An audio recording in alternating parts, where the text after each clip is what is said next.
Hi, welcome to From the Inside Out with Chris Loecki, where we go a little bit deeper into music that I've written about for allaboutjazz.com. Today we're here to talk about the album Watershed by a group led by guitar player John Stein. Watershed was released in the year 2020 on the label Wailing City Sound. Watershed is John Stein's 15th album overall. It's his 11th for Wailing City Sound. And so it seems that his music's found an excellent home there. Who are these guys? This is not the first time I've written about guitarist John Stein. He is an excellent guitar player. His style, his approach, his repertoire, his technique, his taste, his sound, they are impeccable. You will find John Stein's name on a long list of excellent jazz and classical music recordings. How did this group get together? Well, it's kind of curious. A long time ago, in the year 2006, I reviewed an album by John Stein called Concerto Internacional de Jazz, which he recorded with a group of primarily Brazilian musicians. On that album in 2006, there was a song called Blues in Maud's Flat. Now, if you're at all familiar with guitarist Grant Green, you'll know that he wrote that song, famous guitar player song.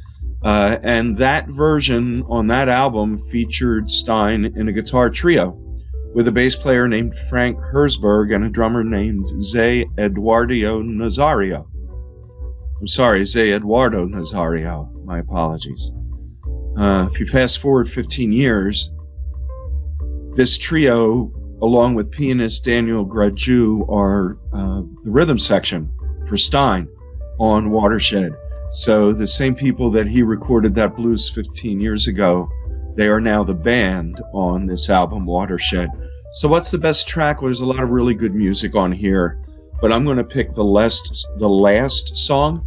It was called Brazilian Hug, and in the review I wrote, I wondered why this wasn't the title track instead of calling the album Watershed, especially since there isn't a song called Watershed on this record.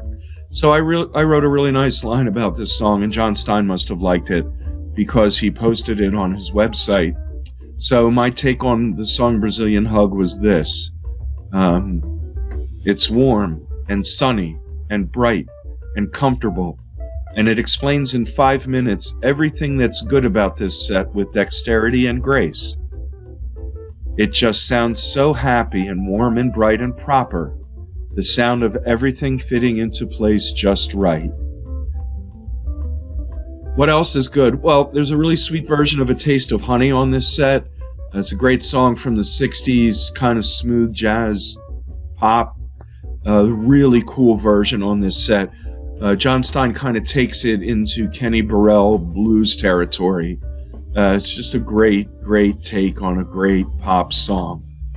What didn't fit into the review? Well, there were two songs that flowed into each other very nicely toward the end of this CD. Stein wrote the first one and named it Wally. I don't know who Wally was or is, but I do know the name of the guitar player that this song reminds me of the most, and it's Pat Metheny. It's a beautiful, gorgeous sound that Stein sustains through the whole 6 minutes. And then Wally slides into a song called The Kicker, a little more up-tempo number that was written by saxophone player Joe Henderson. It's kind of more of a bop tune. Would have been nice to have room to talk about those two. There's just so much excellent music on the rest of Watershed. I didn't fit into it.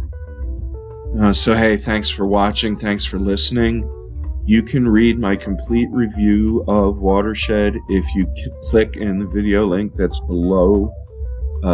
It's in the link in the YouTube video description. Again, thanks a lot for listening. Thanks a lot for watching. For Chris Loecki, all about jazz and from the inside out. Peace. Peace.